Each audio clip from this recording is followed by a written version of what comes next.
Yo, Shortbox Nation, this is Botter, and I'm here to tell you right now that con season starts early this year with the return of Northeast Florida's premier anime, comic book, and sci-fi event, Collective Con. That's right, Northeast Florida's largest pop culture convention returns for its 10th year on March 8th through the 10th at the Prime Osborne Center in Jacksonville, Florida. 10 years of Collective Con, they're pulling all the stops out to make sure this is a can't-miss event. And the guest list they got going, don't even get me started on the guest list. I mean, they've got A-list celebrity guests and voice actors from some of your favorite movies, anime, and video games like Elijah Wood and Sean Ashton, Ray Park, Trisha Helfer, Ross Marquand, Max Middleman, and Bo-Katan herself will be there, Katie Sackhoff. Tell me what other convention is giving you the opportunity to meet Frodo and Sam from Lord of the Rings, Darth Maul, and One Punch Man all under the same roof.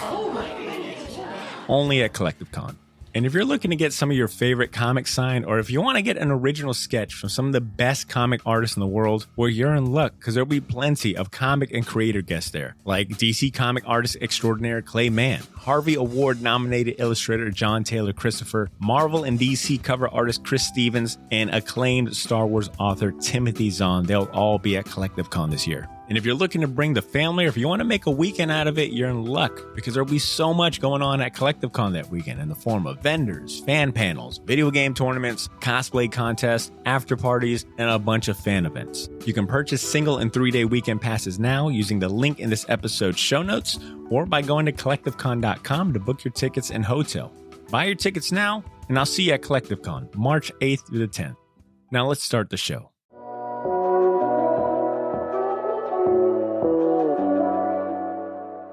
In 2017, I was working at a middle school in Vermont. And when you work at a school, you have to do active shooter training every year, which is really daunting. There is somebody who pretends to be an active shooter in the building. You have to hide. You have to learn how to barricade a door. You need to think on your feet on how to secure a room with your belt or with something, and also to just fight back if you have to. That same year, there was a potential school shooting at my middle school that I worked at. The government had intervened. The boys had been apprehended. The treasure trove of guns they had access to were confiscated. And it was all neutralized because people took it seriously. But the fact that there were these 8th graders who, that's what they were going to do on Monday, just open fire. It was very heartbreaking for me to sit in these meetings and watch these teachers have to discuss this and them having emotional breakdowns, just tears, crying. And it was like, I want to tell a story about gun control, but I want to do it in an interesting way, and I want to do it through the lens of sci-fi. And so for me, it was a little selfish to craft a story where I could live vicariously through the protagonist and witness someone do something that we haven't seen done before. Ladies and gentlemen, I present to you the Shortbox Podcast. The Shortbox Podcast is recorded live from Jacksonville, Florida.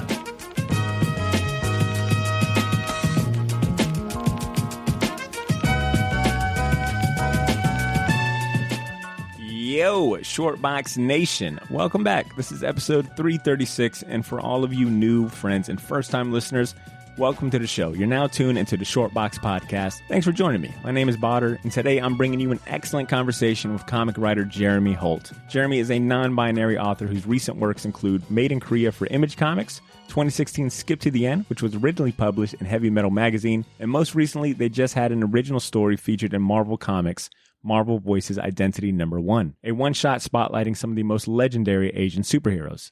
Jeremy's work has received high praise from prominent writers in the industry like Brian K. Vaughan and newspapers like the New York Times. They're here with me today to talk about their recent and well-received comic work, but also how a 12-year journey working in comics got them here. But before I introduce Jeremy, I want to thank our sponsor, Gotham City Limit, for bringing you this episode commercial-free. Gotham City Limit is Jacksonville's premier shop for comics, toys, collectibles, and more. So if you live in the area or ever find yourself passing through Jacksonville, stop by the shop on Southside Boulevard and tell them the Shortbox sent you. Let's give it up one more time for our sponsor and welcome our esteemed guest. Shortbox Nation, it's my privilege to welcome Jeremy Holt to the show. Jeremy, welcome to the Shortbox. Thanks for having me. That is quite the intro. I'm impressed. Well, between your publisher and then your bio, it was like plenty to work from. A well-written bio always makes my job of introductions really easy. But it's been a long time coming between us to have this conversation and talk. I think I tried to do the math, and I believe I've been following your career since 2014 with Southern Dog. That's as far back as I can recall. I think that was like the prominent or my jumping on point into your body of work. I mean, I think that was the one that Adam Wallet, who I believe lettered that one too, right? Yeah, he eventually replaced Ed Brisson and lettered the rest of the series. Okay, yeah. So that was the one that Adam originally told me, "Hey, you got to check this out." You know, I'm working with someone that's absolutely he's got a career ahead of him. And lo and behold, here we are today. It only took us this many years. Yeah. Hey, wait, all good things are worth waiting for, I suppose. Well said. Well said. How has your year been, by the way? How's everything been this year for you? Oh, God, this year's been crazy. Based on part of what you said in my bio, I had my first image series release. I had my first Marvel publication. I relocated states. I moved from Vermont, where I was for about 7 years, moved back to Brooklyn about 2 months ago. So that was a huge transition. And yeah, my life, I feel like, has transformed having come back to New York City in ways that it's hard for me to imagine that for a moment in time, I imagined staying in Vermont forever, which seems crazy to me now. And just with, the work that I'm doing now and like the reception it's getting, and hopefully we'll be able to do in-store signings at some point. I just knew I needed to get back to a city, and New York's the only city I've ever really loved. So yeah, that when I read that it was your third time back, I was like, there's a certain pull and magnetism there for him, or for you that is undeniable at that. Yeah, I mean, honestly, I kept telling myself this narrative that New York is a young person's game. I told myself this for years. And it just so happened that I knew somebody in Vermont who was teaching at one of the colleges there. And she had left years ago, but she recommended that I apply for this IT position. I do tech support as a day job. And I immediately said, no way, not interested. And then, unfortunately, I did go back to the city for less than ideal circumstances. I went back for my grandfather's funeral in New Jersey, and I popped into the city for about a day, more like an afternoon, really. And I thought to myself, I have to apply for this job just to give me the opportunity to come back. I don't know what it's going to be like when I come back, but I knew I just had to be back. And it all seems to be working out. I'm glad to hear that. And that's not even counting. You mentioned your, these accolades and these milestones that you hit just this year. But I mean, I'm not even counting last year. You had, Virtually Yours, your project with Comixology and Amazon, which, I remember reading a Hollywood Reporter article about Virtually Yours, and I was like, "Is that Jeremy and Adam too?" Oh man, that's what I'm talking. It's cool to like be able to both consciously and subconsciously look back at all of the times that I've seen one of your projects in a headline, whether it be on like Comics Beat or Hollywood Reporter, whatever it may be, but to like feel like, man, I'm watching this person's like career continuously just hit new milestones and grow, and I've got to say, like, this year has been fantastic. I feel like I just keep seeing your name in all of these publications and things. So once again, congratulations. And I mean, I guess, how are you feeling about your comic book career specifically? I mean, do you feel, re-energized? I mean, where do you go from here? Wow, that's a great question. First of all, thanks for the feedback. The progress I've been making, to me, feels extremely slow. It feels like it's moving at a glacial pace. And I know that that's not how it's received from people, readers and people who follow certain creatives in the industry. So there were many times that I just wanted to quit. And one of the big things I realized probably in 2016 was it's important to have a goal. So my goal was to become a full-time writer. That was it. That's all I wanted to do. And because I wasn't hitting that goal year after year after year, I quit year after year after year. Like I'd write for a bunch and I wouldn't see any publications or any green lights for new projects. And I just I quit. And what I learned was that it's important to have goals. It's actually more important to move that goalpost. So once I moved the goalpost and thought, I don't need to be writing full time. I need to just be writing. I have a day job that pays my bills. I should count myself lucky, and that having a day job is not somehow a detriment to my ability to write. Until it does, I'll reevaluate having a day job. But right now, I actually like my relationship to the creative work, which is I just get to have fun with it. It's not dependent on paying my bills. I'm not dependent on it to just basically survive. So it enables me to still have fun with it. So thanks for that feedback, because I feel like the one rule is you can't quit in any kind of creative field. You just can't quit. The day you quit, someone else is going to step in and do the things that you quit doing. But as far as how I feel about writing, where I see myself going, I'm feeling good about my writing, but I don't know. I don't really see where it's going. Like I'm trying to manifest a few things that I want to see become a reality in the next few years. But right now it's just, I want to focus on just a handful of projects I really like. And just getting more stuff published. That's really the goal, is to just keep publishing and getting books on shelves. I feel that it reminds me of something that another author I had a chance to interview. His name was Michael Regina. He dabbles in YA novels. He writes and draws them. And that was something that he brought up, was that, when he tells people that he also has a full-time day job, the look of bewilderment sometimes is obvious. Like, wait, you write comics, but you still work a day job? And he had the same kind of attitude as well, which was like, writing comics is my passion, and I can do my passion because I'm not having to be bogged down worrying about paying bills, how I'm going to do this and that. It's kind of liberating in a sense to be able to give all of your creative energy to, the thing that you do love. So it's kind of cool to see that it also kind of is similar in your position as well.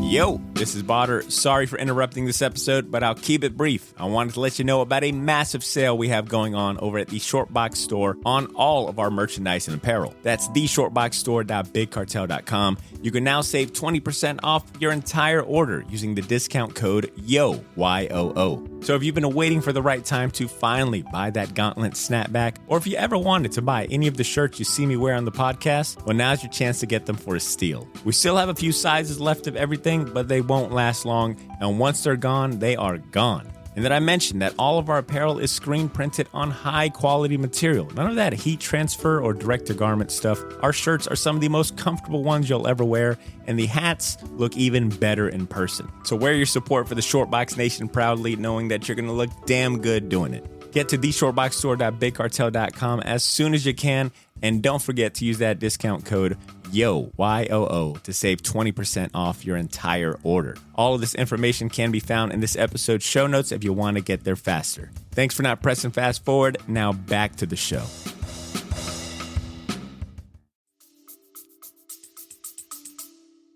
Yeah, absolutely. I think that's a healthy way to look at it. And it allows, I think, people to not be so hard on themselves, because writing is hard. Creating is hard.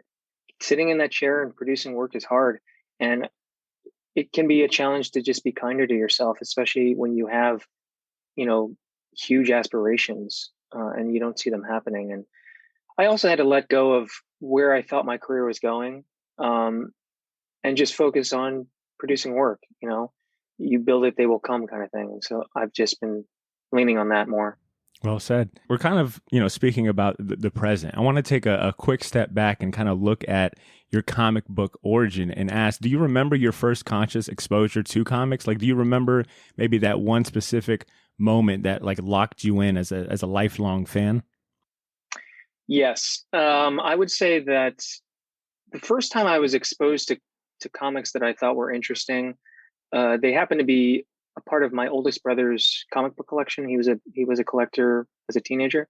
So I think what I was reading at the time was probably Jim Lee's run on X-Men. I think it was Jim Lee's style. I don't know I can't remember if he wrote the stories as well, but I just really loved the dynamic, the kind of the romance tryst between Scott, Rogue, and Betsy, and then Wolverine and Jubilee's relationship as this kind of like, big brother kind of situation, which was kind of neat.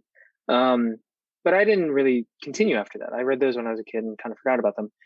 So when I was hanging out with said brother years later, and this is 2008, he handed me a copy of Frank Miller's The Dark Knight Returns. And that comic opened my eyes to the idea that comics are evolving, characters are evolving, stories are evolving, and that it's not just about the good guy winning. And it's not just about Batman, Superman, Spider-Man. There's a whole world of stories. And I'd say The Dark Knight Returns was my gateway in, and then devouring DC Vertigo's lines of books, is what kind of decided, like when I read Y the Last Man, I was like, this is it. This is my life. This is what I'm going to do for the rest of my life. Are you excited about the live action show coming? Oh my God, I'm so excited. Everyone is so nervous, but I've been having brief conversations with Eliza Clark through Instagram. She's the showrunner of the show, cool. And she's been very approachable. She has received, Pia and Brian's blessing to make this, so they have confidence in her, and she's a huge fan of the book. So I think we're in good hands, and I like that. I think every episode was directed by a woman. Oh, wow. Which cool. is amazing. Yeah. So I have real high hopes. They had cast somebody, I'm forgetting his name, but they had cast someone originally for York, and I hated it because he didn't look like him. So when they recast with the new actor, I was like, yes, okay, that's York Brown. That's great. So I'm cautiously optimistic, but I'm also very excited that I happen to move back to Brooklyn in time to watch the show where it all kind of starts in Brooklyn. Yeah. Let's talk about Made in Korea, because I think that is a good transition to talk about Made in Korea. Of course, I'll have a link to the solicitation in the show notes. But Jeremy, would you do us the honors of telling us what Made in Korea is about, like at the very high level, just a quick rundown of what the story is? Sure. Made in Korea is set in a world where children are no longer being born. So what happens is that people start wanting to raise kids. So a tech race emerges, and companies start trying to develop the most lifelike children, synthetic children known as proxies. And a company in Korea does it first, and they do it the best. So they become the gold standard. And they are very expensive. They're only, sort of available to the top 1%. And it's about this one proxy who is basically imbued with a very unique algorithm by a bioengineer who works at this company, and essentially creates the first true artificial intelligent android. To kind of hide the fact that he did this on company time, he sends her off to Texas to be adopted. And it's ultimately about identity in all its forms. It's about adoption, and it's exploring things that I find very important, which, gun control is a very big part of that story, because it's set in America where guns are now under lock and key. The government has literally come for your guns. So there are just these things I wanted to explore based on my own personal experiences. It's got a trailer on Image Comics website. If you look up Made in Korea, it's got its own, kind of like a stop motion kind of comic book awesome. trailer. But I that's usually like a good, I think, bar to have, right? Like when your publisher is making a trailer for your comic book, it's like, okay, I've got something pretty incredible here. My comic shop had it among their recommended list as well. Really? Every Wednesday they have like these little placards that say, hey, so and so of the shop recommends this book, and Made in Korea was one of those books, which once again was really cool to see your name, Adam Wallett's name, and being like, oh damn, it got that seal of, it got that local comic shop seal of approval. How has the reception been for you? Have you been taking in all the positive remarks? I mean, it's insane. I'm still in awe, to be quite honest, because I started developing this story in 2016, and I didn't actually approach any artist about it until 2017. So between 2016 and now, it was a long road. The reception has been incredible, because the commonality I've seen in the reviews is that everyone really appreciates the fact that we as the creative team have given trust in the audience to figure it out. And that's what's resonated with people, I think, other than the themes and the characters, but the fact that I'm not, spoon feeding them or hitting them over the head with anything. In regards to your comment about the pacing, I ended up reading it.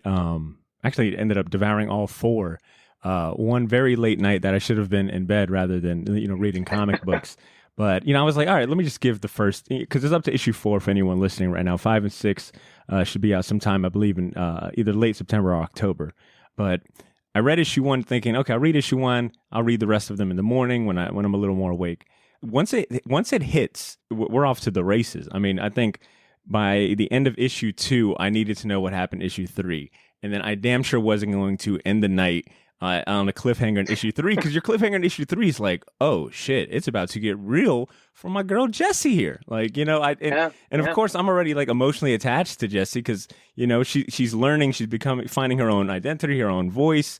Then she's getting mixed up with the wrong crowd. It's like, oh man, I got to see this through the end. Now I feel like a sucker because I got to wait for the next 2 issues when I should have just trade waited like I usually do. But and I want to go ahead and give credit to the artist as well, George Shaw, right? Mm-hmm. George Shaw does the art, and of course I've already name dropped Adam's name at least 50 times by now. But lettering done by letterer extraordinaire Adam Wallet, who some of you longtime Shortbox listeners might recall, Adam was one of the original co-hosts of the show before he got pulled away due to a very busy comic workload, which, by the way, Jeremy, I'm blaming a little bit of that on you. I take it. I take full responsibility. Adam is a consummate professional, self-taught. Sure. He's amazing. And I just love that somehow Kurt Busiek got copies of Made in Korea and specifically pointed out that the lettering was gorgeous. So. Hell yeah. And you know what? Speaking about Adam, Jeremy, I actually reached out to Adam and I said, Adam, do you mind dusting off the mic one last time and helping out with this podcast, right? So what? Yeah. So he sent in a voicemail with a question for you. I'm going to play it and I'm going to hope that you can hear it. All right, let's see. Hey, Jeremy, it's Adam. Just wanted to say that it's pretty awesome to see all the recognition that we're getting for Made in Korea. We've been working together for like 10 years. And it's been a long road, but man, what you and George have done on Made in Korea is pretty awesome. I wanted to ask you guys, or ask you specifically, what was the moment when you conceived of the idea for Made in Korea that, led you down this path to end up on the book that you have now? So thanks, and looking forward to working with you on the next project. See ya. I love how in that same sentence, Adam was not only humble about his involvement, what you and Jeremy, what you and George have created. And not only is he humble, but he also passively secured his next assignment as well.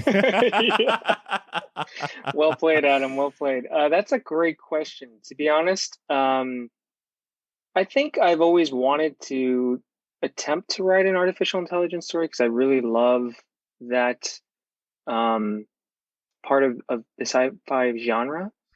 But it's really daunting because it sort of is, to write a good one, you kind of have to reinvent the wheel. So I think I debated loose ideas for, I guess, as long as I've known Adam, like well over 10 years, and just kind of thinking about things.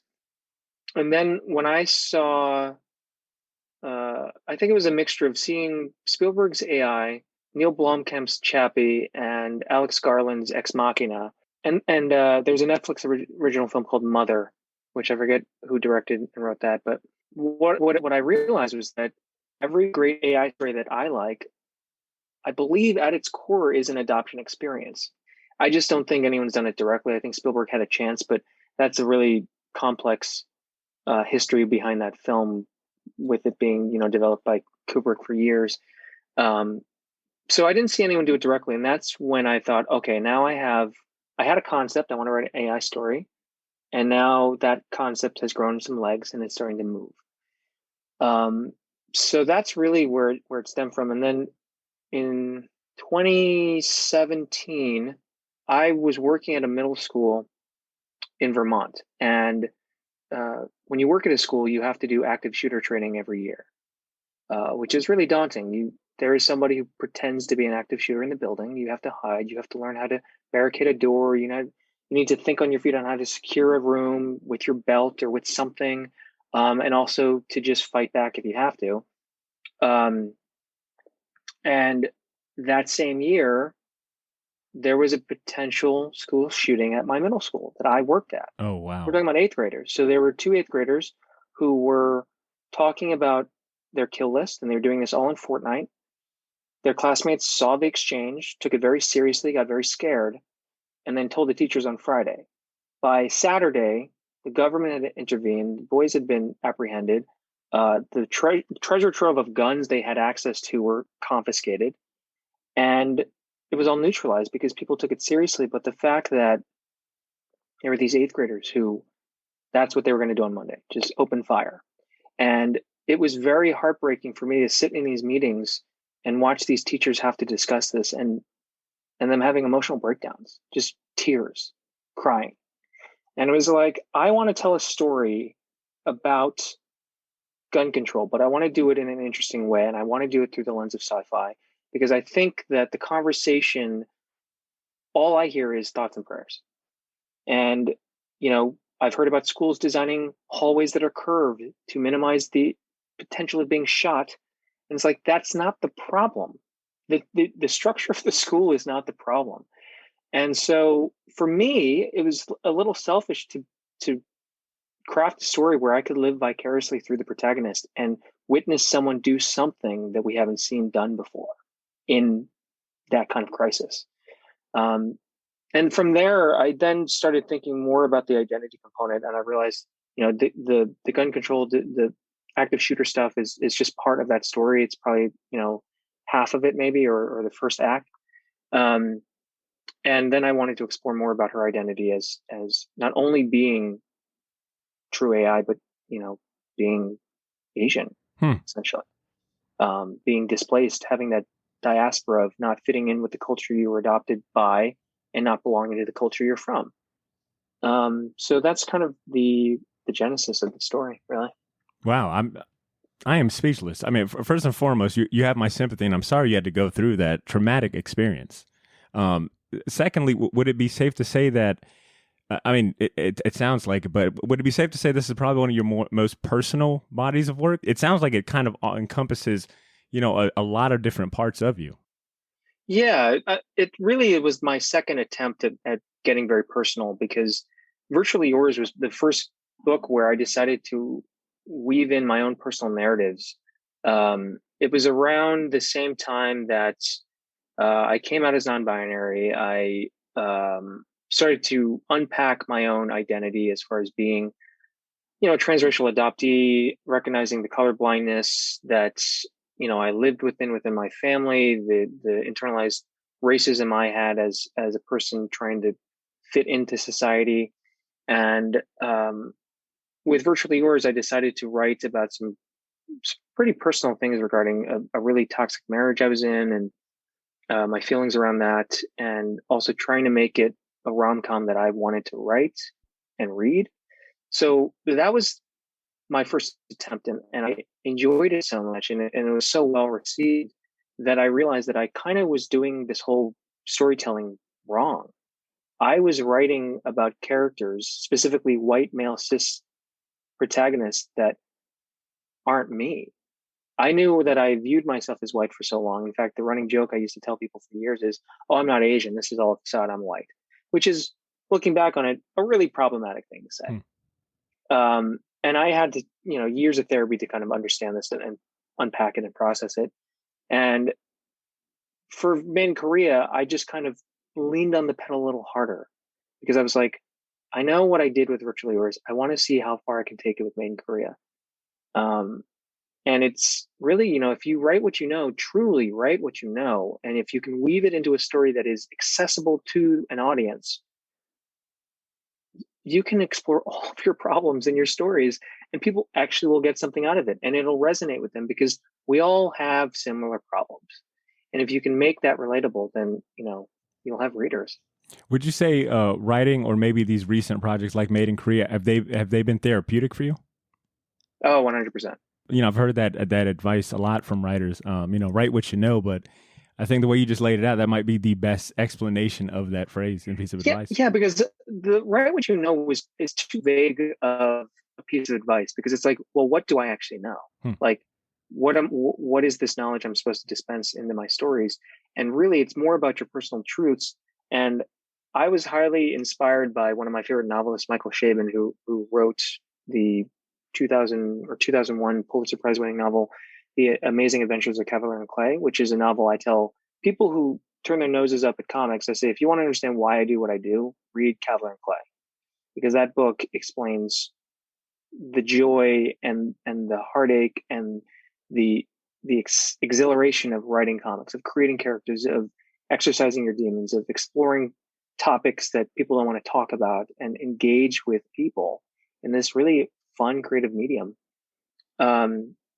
So for me, it was kind of like, yeah, what do I actually know? And then Michael Chabon talked about when he gets a thought about what to write and it makes him very uncomfortable, he can't turn away from that.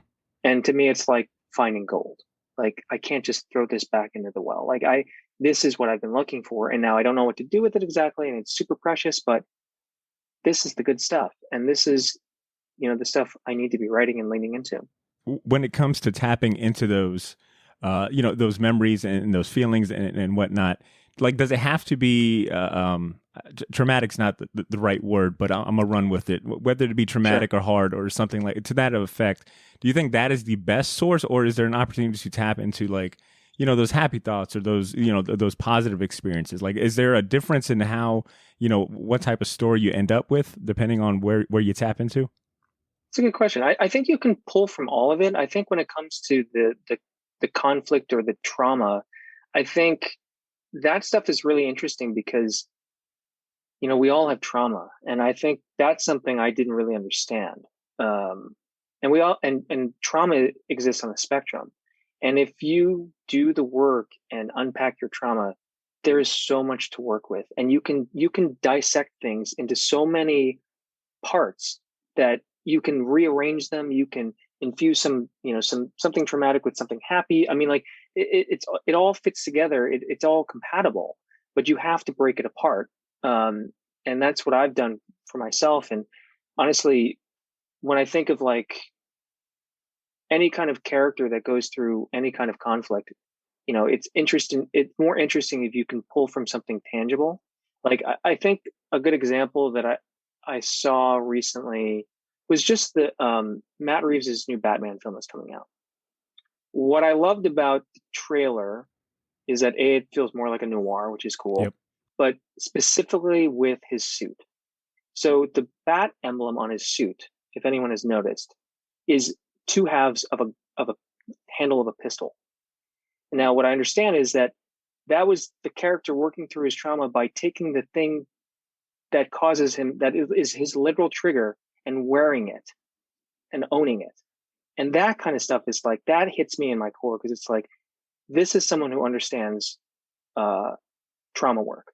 This is someone who's diving deep into their psyche and really trying to understand why they are the way they are. And I only recognize that because I've been doing very similar. I'm not putting on a bat suit and fighting crime, but like, I'm doing something to a degree the same thing, where it's like, I understand that this is a scar, but this scar for years I ignored. And that was the problem. But if I acknowledge that this emotional scar I have will always be there, but it's not going to prevent me from living a full life, then I can move on. Because what happens is, usually with conflict, for me anyway, I will try to walk around it. And if you keep walking around it, you just walk in a circle forever. And for me, I needed to push through it, whatever that it may be, so it's behind me, literally. And so once I started understanding all of this and understanding how the limbic system works and understanding my PTSD, it's like there was just so much that I could just pull from. And also, thinking about the things that make me happy are also really important. But with the initial conflicts, I think if you can pull from a very real, visceral experience and you can communicate and translate that onto the page, people will feel it. That was really well said, Jeremy. And I feel like you might have a really good Batman story in you too. If given the opportunity, I think you'd probably write a really great Batman. Oh my God, I just have an idea. Really, I have a concept. I have a concept. But since I got to very briefly write something for Marvel, I actually never had any aspirations writing for the big two. Why? But now that I've kind of, I don't read them, to be honest. Okay. And to kind of play in someone else's sandbox was never really why I set into comics or set on this path to write comics. But now that I've done it, I actually think it could be a really fun challenge to to play within someone else's sandbox and try to do the best that I can, but also make it different. It's like there's opportunity, right? So for me, with something like Batman, I'd want to do it where I'd want to just kind of elbow my way and say, I'm going to tell this version that you all have never seen, because I'm coming from it from an angle you've never looked from, and that could be fun. I'm going to go ahead and contact every person at DC I've got, which is like the janitor and the mailboy, and see what I can do, Jeremy. That sounds exciting, which is a good transition to talk about your first published work for Marvel Voices Identity #1, which came out, August 25th, if I'm not mistaken. What was it like to work in the same anthology alongside, Eisner-winning writers like Gene Luen Yang and comic legends like Greg Pak? I didn't know who was a part of that, to be honest, because I got asked very late into the process. So this editor, Darren Shan, who edited the entire anthology, reached out to me, just sent me an email. And the email said, Marvel work? ? It's like, what? Straight to the point, right? And so, yeah, he just was like, he said that he loved Made in Korea. And he wanted to talk about working on it, or working on something. So I didn't have a lot of time to work on this, and I had only come up with one idea, and I was asking like what characters are available to write, and obviously the ones I wanted to write were not available. What were some of the ones that you wanted to write? I wanted to write Jubilee. Hell yeah. That was like Great the choice. number one I wanted to write. And then I was like, what about Psylocke? And Darren's like, well, how much do you know about her history? I said, some. I said, you know that it was a white person put into an Asian woman's body? I said, yes. And he said, well, she's a white person again. I was like, oh, okay, never mind. Yeah, it's one of the most convoluted origins and really history, period. Oh, well, I haven't even gotten started on Silhouette, who I ended up picking. So I asked for a biracial character, and Darren had to go looking, and he said, I'm surprised we don't actually have a lot. We got this one character named Silhouette. She was part of the New Warriors in the 90s. She's half black, half Cambodian, and she's disabled. I was like, sign me up. Cool. He told me that the higher-ups really wanted me to write a story featuring the character from Runaways, the Asian character. I forget her name. But I was like, that's not interesting to me. No, thanks. So I pitched this dating story, because what I found interesting about Silhouette, having read the maybe dozen issues that she was featured in, she has a very problematic origin story. It's deeply rooted in this whole yellow peril narrative, Vietnam, this diabolical Asian woman who is her maternal grandmother, wants to take over the world and has this devious plot, and she just looks evil, and I'm just like, ugh. But what's really disappointing is that Silhouette, A, doesn't have a civilian name, which I found very strange, and B, her power to teleport through shadow is cool, except her clothes don't go with her. Why? I read this and I was like, I hate this. And it's like, she's literally in a battle with the Punisher, and she teleports to protect herself, and then she ends up on the other side naked. And I'm like, I hate this. Like, it's so male gazy. It's so problematic. And so I wanted to write about the fact that as a superhero, she's featured in almost nothing in the scope of Marvel's universe. She's like maybe 13 issues total. If she's not fighting that much crime, what is her real life like? And I thought, well, as a crime fighter, her ethnicity and her disability play no role, are never talked about, even mentioned. She can fight crime like the best of them. But in real life, she can't just tell people who she is. So she has to, A, give a fake name on a date, and B, all that people are going to focus on first date is how she looks and her disability. And she can't hide behind the suit or behind this proverbial suit. So I wanted to write about that, because I was like, this is a perfect story about identity. Like, how do you exist if you don't have that, separation between superhero and your quote unquote real life? And this was your first instance working with the artist of your story, Ulti Fermentia. And I apologize if I'm not saying that correctly, but how was it working with Ulti to tell this updated story on a rather obscure character from the 90s, Silhouette? Ulti Fermentia, as far as I know, she's been doing a bunch of issues of Ant-Man and the Wasp. Yeah, so she's definitely a regular, and she was awesome to work with. Her layouts were amazing, yeah, it's just great to kind of now get to know her through social media because she lives in Malaysia, I think. Oh, wow.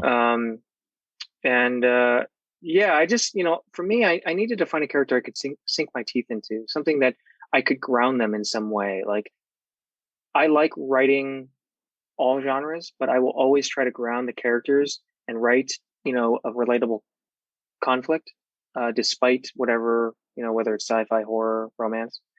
And that's what I wanted to do. And it worked out that Silhouette is based in New York, and I have an extensive history of dating in New York, which is kind of a nightmare. But I sense that just a little bit in this Marvel Voices story. Yeah. And I think that's what I like about your I'm sorry. I think that's what I like about your writing, Jeremy, is that the relatability is definitely there in the forefront. Whether it was in that Marvel Voices and seeing Silhouette go on these dates, apply for a new name, and they're becoming Janelle, which by the way was updated in the Marvel Wiki, which I thought was pretty interesting. That it says what does it say? It says her. Oh yeah, it says. You go on the Marvel Wiki and type in Silhouette. It says Janelle, is it Cord? Yeah, Janelle Cord. Yeah, Cord. Legally changed from Silhouette Cord. I'm like, wait a minute. This book came out like 2 weeks ago and it's already updated? Yo, you just made history, dude. Like, I know. That's what I was really excited about, to actually, have some sort of, influence on. There we go. An impact, a lasting impact. Impact. Yeah, lasting impact. So. With this long overdue sense of like positive attention and signal boosting on the contributions and legacy of not only, Asian superheroes like Shang-Chi, but also Asian Americans and Pacific Islander comic creators. As someone of Korean background, I mean, how does it feel to be, not only working in this, in comic books and this space at the moment, but how does it feel to, be to have contributed to that book alongside some of these other great comic book creators, as well as like rising. I saw like for some artists it was like their first body of work as well. I mean, how does that feel? It feels amazing because honestly it's come full circle for me, because early on in my career, before anybody knew who I was or what I was doing, I am essentially on paper a white person. Jeremy Holt is a white person. You would never be able to tell someone, Jeremy Holt, do you think they're Asian? No, like no one would think that. So I was passed up on having those conversations within comics for years. And even when I sort of established myself with some publications and went to conventions and networked like crazy, it just never really got invited to have those conversations. And Marvel's Voices Identity #1 is just a perfect example of being included in that conversation. And it feels really good because I've spent the last, I'd say I've spent all of quarantine leaning into my Asianness in the sense of reconnecting in ways that are the ways that work for me, like building out my Asian community and wearing it more proudly, focusing on it, not trying to minimize it. And honestly, it's just like the best time to be Asian right now. I know there's a lot of stuff that's been going on that sucks, but like I wake up every day. It's a good year. It's a good year to be Asian. God, I'm not white. I love this. Like, I love it. And it's weird because for years I thought I was white. I told myself I was white, but now, I forget which celebrity I saw wearing this shirt, but it just said phenomenally Asian. And I'm like, that's just awesome. And like, Sandra Oh is a huge inspiration for me as far as Asian representation, and Sandra Oh just is all so the roles. awesome. She's amazing. Yeah, she's awesome. Amazing. And so it's just, and I think Made in Korea, I'm glad that it came out this year because it was supposed to come out 2 years ago. Then COVID happened, so that changed plans. And then George took on another project, which delayed things. But then in between that time, Bong Joon-ho wins for Best Picture for Parasite. Lee Isaac Chung and Chloe Zhao get nominated, and all these other Asian actors are getting nominated, Steve Yeun. And it's like, this was the time for a story like mine to come out, because it really, in a way, the Asian story, or holding space for Asian stories, is on the front of everybody's brain. And I think that helped enable Made in Korea to kind of float to the top in a way. With you having just said that and reminding me about how fucking amazing Parasite was, I guess I need to retract my last statement and say, I guess it's safe to say these last 2, 3, 4 years, it's been great to be Asian. It's been a great time to be Yeah, Asian. yeah.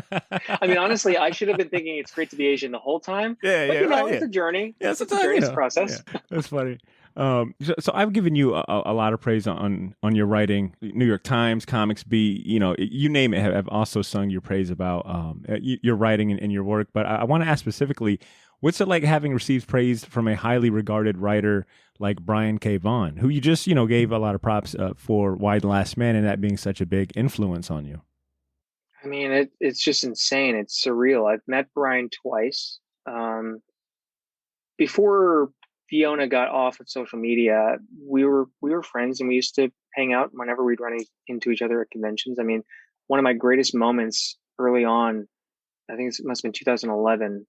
I went to Image Expo the first year they hosted, and I went as press, and I knew all the publishers as a press person. I was writing reviews for my friend's entertainment website in LA, and at the time, the PR person was Jennifer de Guzman, and she knew how much I love Why the Last Man and BKV and all that. And this is when Saga had already come out, and she's like, "I got you the last time slot on Sunday to interview him." I said, "Oh my god!" Wow. She's like, "You got to go to this hotel suite on like the 5th floor." I was like, "Okay." So I go, knock, knock, knock, nobody. I'm like, did I get the time wrong? Oh my god, is this my chance to meet him? And I just messed it up. And then I hear someone say, "Are you here for the interview?" And I look, and there he is, walking towards me down the hall. And he's like, "Hey, I'm Brian. We're actually doing the interview in the lobby. If you want to follow me." I was like, "Sure." So we're in the elevator talking. He asked me some stuff, and I said, "Oh, I actually write comics too." And I at the time I pitched him one of my Houdini books, and he's like, "When you get that published, try to get me a copy because I need to read that." What? And then, but what's even What? weirder is that I go downstairs in the lobby. Fiona is waiting there, and she says, "Hey, you." I was like, "Hey," and Brian's like, "You two know each other?" I was like, "What's happening right now?" And sat down and had like an hour-long conversation with them. And then Brian came through maybe later that year for New York Comic Con to sign at Bergen Street Comics, which was my all-time favorite shop. And I got to hang out with him then. And he's just the sweetest guy. So to get his praise was kind of a massive shock. And just to get praise from like unprompted praise. Usually when you get pull quotes, you're usually going out fishing for them with friends and connections. But to get stuff like from Kieran Gillen, from Alex Segura Jr., Alex DeCampi, like I wasn't asking people for these things. And it's just, they just happened to get a copy and read it and needed to talk about it. And I was like, Yeah, says it's a an lot. honor. Yeah. I thought you were going to tell me the PR. I thought the only rule was going to be you cannot ask Brian K. Vaughan when is Saga coming back. I feel bad for my buddy Joe Eisma because people keep asking him about Morning Glories, and he's just periodically he's like, "I do not know. Stop asking me." So I saw on your website that you list what you're currently reading. You have a tab called Currently Reading, and it looked like the last entry was from 2019. So I'm curious, what? And I didn't mean to put you on the spot or blow you up, but I'm sure by the time this episode drops, it'll have like an updated list and all of that. So but I'm curious, what writers currently inspire you, or maybe like what are you currently reading? Great question. I have not read a lot in the last 2 years. It's been hard to focus. Honestly, the only reason my reading list is so extensive on my site was because for a year and a half, I gave up writing. I was like, I'm done. Like I happened to have a really terrible agent at the time that was just not helping me. And I was feeling like I was bothering him. And he was so harsh on notes with stuff that I was just like, I quit. This is not fun. And didn't do anything really for my career. So I just took a year off and just was like, I'm going to try to read 50 novels. You brought it back old school. I don't know if in school, if you had the 50 book challenge, or it was like 50 or 52 book challenge. Yeah. Okay. Something like that. Yeah. And so recently, The Shadow of the Wind by Carlos Ruiz Zafón is a book that I started reading earlier this year, and I've just stopped reading the last 100 pages because it can't end. I refuse for this book to end because I love it so much. So I've literally not finished it because I don't want it to be over. So that's rare. And I have been singing the praises of Michelle Zauner's memoir, Crying in H Mart. Hmm. Michelle Zauner is the frontwoman for a band called Japanese Breakfast. She wrote this memoir about the very difficult time of being the caretaker for a mother who was dying of cancer, and her whole story about being biracial, half white, half Korean, and that, you know, she felt in a lot of ways that when her mom died, she'd lost all connection to her Korean roots. But food was the glue that kept their relationship together, and it allowed them to nurture their relationship through food. And just as someone who's so removed from the Korean culture, it was like a balm on my soul, and it made me really kind of want to connect more with my Asianness in a way, in ways that I have never done. So I've been slowly trying to learn Korean, which has been tough. But yeah, Crying in H Mart is a book I'm recommending everyone read. I'm writing that one down. Oh, that resonates with me a lot. My mom is Moroccan, my dad's black. I've always, as a kid, connected to, or more so identified with my dad's side. No one in elementary, middle school, high school knew what the hell a Morocco was, So I always just kind of identified with what, people, knew. It's only been recently, maybe in the last 5 years, that it kind of really dawned on me, like to look at, this other side of me. I just kind of spent all these years never really looking into my Moroccan heritage. Even growing up, my mom was always like, look, you got to fit in. Like, Badr, you need to fit in, do what you got to do, like don't mention the Moroccan stuff, don't mention that I'm Muslim and all this, but food. And that's why when you said, food, the author kind of, food was kind of her attachment to that. Same here.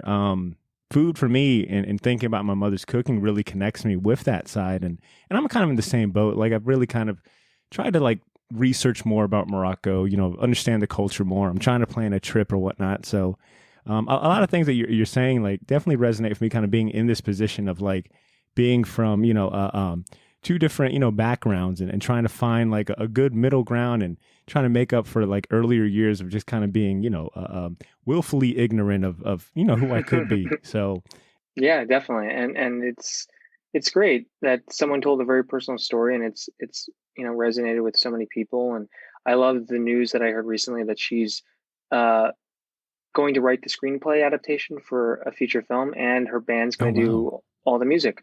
Oh, that's right. Like, talk about an opportunity. So, yeah. And speaking about music, because I want to stay on what inspires you.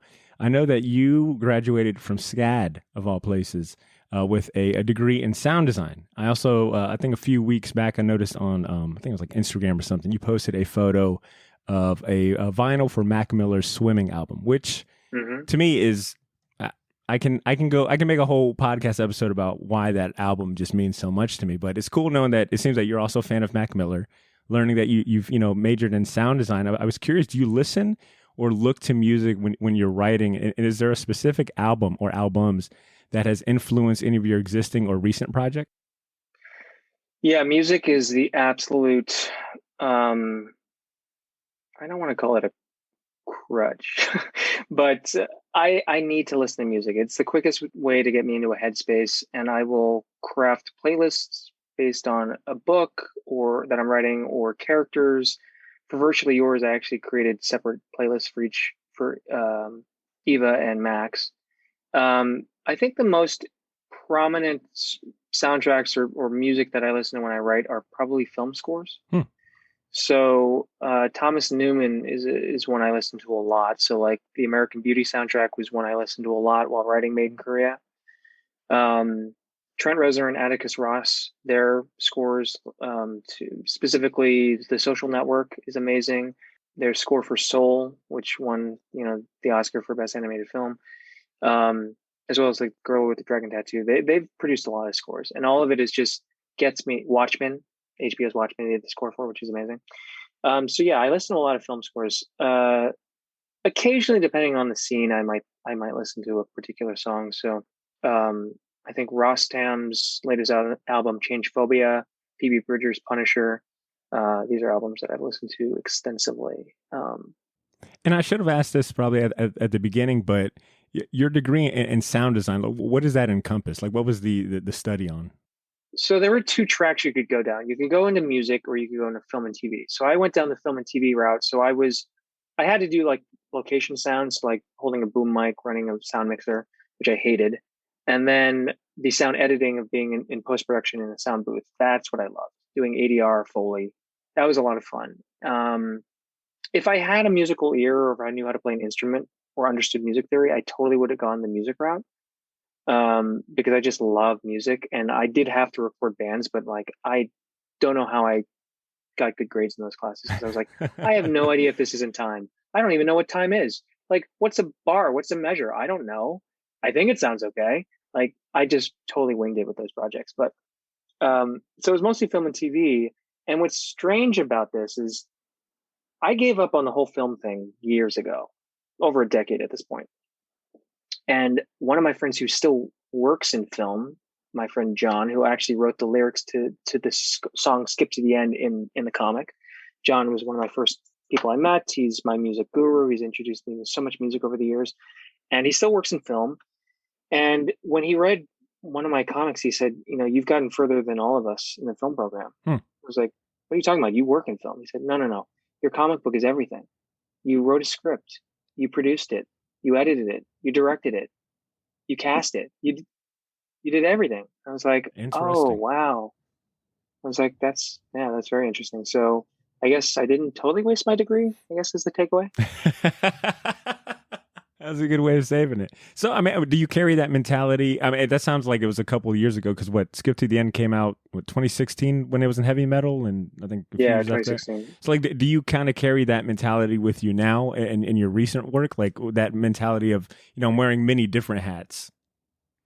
That's a good question. I don't think so. I mean, I just want to try to tell a compelling story. I just want to write something better than I wrote before. So that's really just the goal, and just have fun with it. Like, there's a project I'm working on now that I'm so excited about, and I've already written 3 issues of it, and I'm aiming for it to be 8 issues.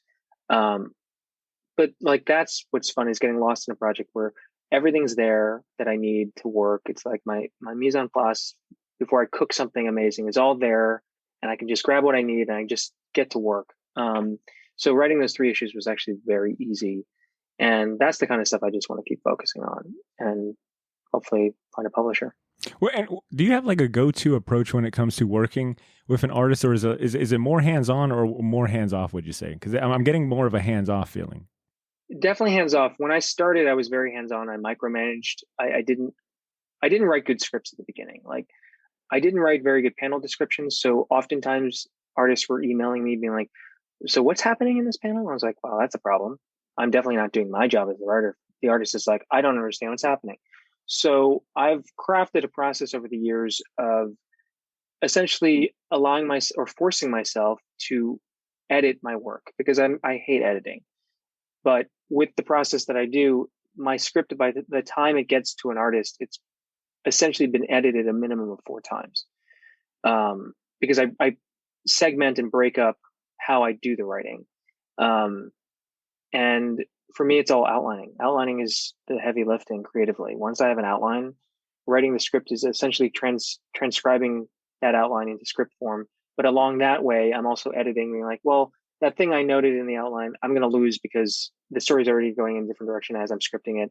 And I like that natural flow of just letting it go where it needs to go and let the characters say what they need to say. And I leave the dialogue for the very end, because dialogue takes me the longest. But by the time an artist sees the script, it's been edited at least 4 times. And so that's, for me now, I don't really care if an artist wants to move things around. As long as the pacing is intact, it's like, do whatever you got to do. Your job is the visuals. I totally trust you. And I like that collaboration. And George has been the most hands-on with anybody I've ever collaborated with, where they're suggesting, like, this line is kind of falls flat. And I read it and I go, yeah, it's missing a human element. He's like, yeah, rewrote it 100 times better. Or he's like, I'm going to change the angle here that you wrote for the camera angle. Okay. Oh, that's way better. Yeah. So I really like that, because they are definitely pushing themselves to produce the best work possible, and it's showing. Can you recall maybe, and speaking about George Shaw, artist on Made in Korea, can you recall maybe a page or a panel that when you got back from George that, was just a, wow, this is, really coming to life? Yes, I would say it was the first panel on page 3 of issue 1, I think. This exterior shot of downtown Korea, that whole page was amazing inked, but when they colored it, it was like, whoa, like sci-fi vibes galore. Yeah, yeah.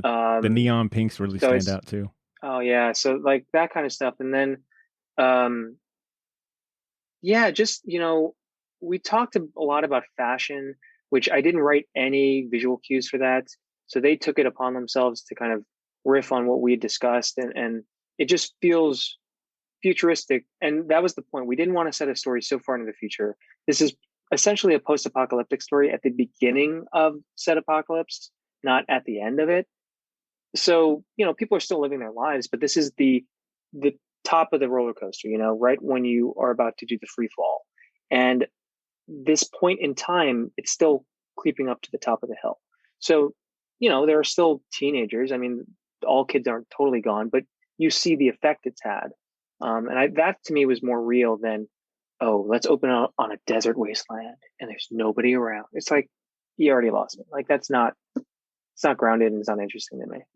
But I wanted to take a step back and kind of wrap up, that my line of questions for your personal life, because you had mentioned in the beginning that this was your, third and it sounds like final time moving back to New York City, Brooklyn specifically. What is it specifically about New York City that keeps pulling you back in? The draw has always been the fact that everybody comes here for more opportunity. That was the gist of Ellis Island, essentially. And I kind of love that New York, in that sense, has never changed. And I came back for more opportunity.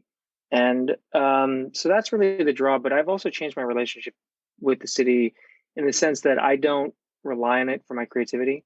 It definitely helps boost it. But, I lived out in the middle of nowhere in Vermont for 7 years. I wrote more books there than I did when I was living in New York the second time. So I just love the energy. And I just love Brooklyn specifically. I live in Park Slope. I recently got into a new relationship. My girlfriend lives 15-minute walk from me in Park Slope. This area is just amazing. Like, if I didn't have to go to a day job and just write comics all day long, that's the new manifestation that I'm trying to put out into the universe. Like, I want to write comics full time and just live in Brooklyn. That's a great manifestation. That's a great goal. If you had to recommend someone who was visiting there for like a weekend or a few days, what are some must-go places that you personally frequent, whether it be a food spot, a bar, a lounge, etc.? For visiting, I would say if you're in Manhattan, definitely check out K-Town. There's so much good food there. It's a really neat spot on 32nd and 6th. There's like a whole street. And if you're looking for a good burger, if you eat meat, a great experience. The burger's a very decent smash burger, but the experience is what's worth it. It's called La Parker Meridian Hotel. So it's a 5-star hotel in Midtown. And you go in and you just have to ask, where do I get the burger? And they're going to point to a velvet curtain next to the concierge desk. And you're thinking, what? And you pull the curtain back and there's this long, narrow hallway and it's completely dark. And there's a neon burger sign at the end of it. And you just follow the light and you turn right into what looks like the diviest burger joint crammed inside this 5-star hotel. It's amazing. I'm gonna have to edit out my drool. Like, I'm like, my mouth is watering right now. So definitely go there. But if you're in Brooklyn, a really fun spot in Gowanus is called the Royal Palms Shuffleboard Club. It's amazing. Shuffleboard is really fun. The space is totally like a Florida vibe. As someone who lives in Florida, I think you should go because it's just, to me, it's like they have all these like cabanas set up and like it's pink flamingos and like. I was waiting on that. All right. Yeah, it sounds like they got it down. Yeah, and then like it's full bar and I think you can get food and stuff, but like just the space itself is very well thought out and it's a super fun place to just spend an afternoon. And then I guess like in Park Slope specifically, well, I guess in Brooklyn you could go to Brooklyn City Point, which has some amazing shops and it's got an Alamo Draft House and a Trader Joe's and McNally Jackson bookstore. So Do you want to know what? Do you want to know what place I've added to my must go next time I go to New York City? And it's based on like research that I did for this episode. What's that? The Houdini Museum. I didn't know there was a Houdini Museum in New York City, which happens to have art page from your essentially your love letter to Houdini after Houdini in the museum, which is you're in the Houdini Museum, Jeremy. Yeah, it was wild. So the thing, I don't know if the museum is still open. So I talked to the owner late last year, and if I remember correctly, I think a lot of that collection was moved to a new location in Jersey. Oh, okay. Yeah, so I'll have to check, but yeah, it was very surreal to not only have a piece of artwork in their permanent collection, but to do a book signing there, and everybody working the event is a magician. And so my publisher pulled out all the stops. They hosted this amazing party. I saw some of the most amazing illusions ever. And it was just such a fun event, and definitely a highlight of any PR I've ever done for any book. And for anyone listening that might be a little confused, Jeremy wrote not one but two series somewhat based on Houdini called Before Houdini and then as well as After Houdini. I think they came out in 2018 from Insight Comic Books. You can find them really easy in trade format. Highly recommend it if you're a fan of Houdini or magic or just really good comic books at that. Jeremy, have you ever like practiced or attempted magic? No, my roommate in college was an amazing magician. Oh, wow. You just attract like really good magicians, I guess. Yeah, I guess so. I feel like since I've been back in New York, all I've been doing is running into nightclub owners who want to invite me to their clubs. I don't know, it's weird. Like I was on a date with my girlfriend, and we were paired up at this axe throwing place, and this guy had a Joker tattoo on his calf. So I started talking to him. I was like, "Oh, I write comics," and he totally like, I don't know, fanboyed out, and was just like, "Here's my card. You got to come by my club. I'm gonna hook you up." I was like, "Yeah, let's do that." And I've met another person who's a really awesome person and a comic book writer as well, who opens up nightclubs in New York City. And yeah, just weird to run into similar people with similar jobs. Let me see if I can stump you, or maybe you've heard this plenty of times. But did you know that you share an exact match in names with another Jeremy Holt? He is a nuclear theorist working at Texas A&M. Google told me that when I typed in Jeremy Holt. Oh yeah. I think it's like second or third hit. But to some extent, I think what you both share is that he might be a genius in the field of nuclear theory and whatnot. But you, like you had mentioned earlier, that you are a Mac genius during your daytime job. And I got to know, have you ever had an experience? Whether it be working on someone's MacBook or iPhone that, has inspired you or your writing process? The experience of working at the Genius Bar has definitely been an inspiration for a story, which would be a pseudo follow-up to Skip to the End. I would change the band that is the inspiration. So it was my ode to Nirvana, like my love letter to Nirvana. The second follow-up would be basically my love for the band Joy Division. But I wanted to set it in a different place. But working behind the Genius Bar would have been the main character's occupation. So I was inspired in that sense. But I don't know. Yeah, I've just met a lot of amazing people working the Genius Bar, and celebrities and editors and old high school teachers, which is weird. Yeah, so that's, but I don't miss working for Apple. I work for a private school now, but I definitely miss that interaction, that quick, rapid fire interaction with people. Well said. And I feel like we're throwing a lot of, and I think that's a good position to be in as a writer, right? Where you've got so many really good bodies of work that we can throw them off out there like that. But we've mentioned Skip to the End, Before, After Houdini. Of course, we've talked about Made in Korea. Your recent work with Marvel and Marvel Voices, Identity Number One. But for you personally, what comic project would you say means the most to you? And I know for some, creators that could be like, having to pick between their children. But is there one that you think perfectly maybe encapsulates your voice or your style the best that you would recommend as the jumping on point as far as someone trying to get into your portfolio? I would say Made in Korea is probably the pinnacle. I'd say Virtually Yours is a very close second. But for a quicker read to kind of get into the way I write, my self-published one-shot that I did with Chris Peterson, Pulp, is still one of my most proud moments of being able to craft a really engaging story, beginning, middle, and end in 24 pages. Oh, wow. So that's on Comixology. I definitely, if anybody wants to know, like, what do I write or what style, like, that is of one style that I actually have never done any more noir stuff since then. But it was before Made in Korea was my highest rated, well-reviewed comic that I'd ever produced. I think there were a total of 24, 25 reviews that came out for a self-published book. For the fact that they all got 4 or 5 stars was kind of amazing. Wow. So I would say Pulp is is a good jumping on point. And if you find that interesting, then check out Made in Korea or Virtually Yours.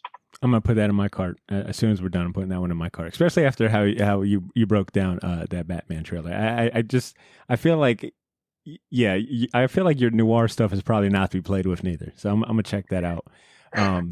We spent a lot of time talking about your journey into comic books, and if my math is correct, it's about you've put in 12 hard years of writing comic books, being in the industry, whether it be self-publishing, working with smaller publishers, to now working among the big three at that. What's a piece of advice that you'd give to an aspiring or rising writer looking to break into comic books? Maybe specifically something that you wish someone would have told you as you were trying to get your foot in the door. I think I touched upon this a little bit. I think it's about managing expectation. I think you have to be very clear and decisive on what your goals are, where you want to go with your career, but also, again, to move those goalposts to make it more manageable, and to minimize any deterrent from wanting to quit. And also lean into your this is an oversimplification, but lean into your problems and write about them. Because a character, let's say you're writing about, Batman or Robin or something, like, those characters are just vehicles for something. You got to put your stamp on it. And the only way you can do that is pulling from your own personal experience. You can try to fabricate it, but it's not going to ring true. And it's going to come across as kind of stilted or maybe even contrived. If you're writing about new characters and new stories, it's just, to me, it was a life hack. It was like a creative life hack to write about my problems in my stories. And I think that if you focus on that, you'll never be short of creative supply. That well will always be full. You can always draw from it when you need. To me, a lot of the times I felt that the well was drying up because I was really forcing myself to write characters that I did not relate to, and that were not my stories or were not representative of me. And representation matters. So if you are in a position to feature a piece of representation or a type of representation that other people can't, run with that, because that is another quick way to just set yourself from the pack, because you have this unique ability to write about something authentically, which is really important. Representation matters. Amazing. Thank you for sharing that. So dig deep, come up with a plan, and then have actions for that plan. Thank you so much for taking out the time to hop on this call, to share the story of Made in Korea, share your story as well. Congratulations on everything you've got going on. Like, seriously, it's been, like I said, really fun to watch your career and your trajectory. And I only imagine it's to the stars and the moons after this. But with that said, do you have any closing remarks? Do you want to say anything to the listeners? Do you want to remind them where they can follow your work and what you got going on? Sure. Well, first of all, thanks for having me on. It's so great to finally meet face to face, even though I think people are going to just be listening to this. You can find me on social media. It's just Jeremy Holt Books on Twitter and Instagram. I've got something hopefully that's going to get announced, I think, in maybe November, which I'm kind of excited about. It's kind of not your normal comic book project, but I'm still really proud of it. I'm excited for the Made in Korea trade to come out, I think, late January of next year. And just pitching more stories and hopefully have more announcements soon. I'll be looking forward to it, and we'll be sure to remind everyone listening to look forward to that too. Jeremy, thank you so much. Best of luck to everything you got going on. Thank you. And I'll definitely keep you in the loop. Thank you so much. All right. Be well. Bye. Bye. And there you have it, Shortbox Nation. Let's give it up one more time for Jeremy Holt. And do yourselves a favor and jump on Made in Korea before the series wraps up next month. You can grab all 4 issues at your local comic shop or on Comixology. And you can check out more of Jeremy's comics on his website, jeremyholtbooks.com. We'll have a link to that in the show notes. And of course, the conversation doesn't have to stop here. Tell us what you thought about this episode. Or if you're reading Made in Korea, let us know. Feel free to reach out to us on social media or email us. Write a short email and send it to our inbox at theshortboxjacks@gmail.com to have it read next episode. And as you may know, it's a dog-eat-dog world out here in these podcast streets. So toss us a bone and hit that subscribe button on your favorite podcast app so you don't miss our conversation next week with Chris Hacker. He's a fellow comic book podcaster who runs the very popular Oblivion Bar podcast. He'll be on the show to talk about the upcoming Unite the Seven podcast event. It's a massive comic podcast crossover that we'll personally be involved in. Find out more when that episode drops next Wednesday. But if that's too long for you to wait, consider joining our Patreon community for access to our bonus content, like our spin-off podcast series, Pilot's License. It's a show dedicated to the best comic book cartoons and animated shows. Check out the links in the show notes for more information on that and a whole lot more. In the meantime, take care of yourself, Shortbox Nation. Have a great week, and please continue to make mine and yours Shortbox. Peace.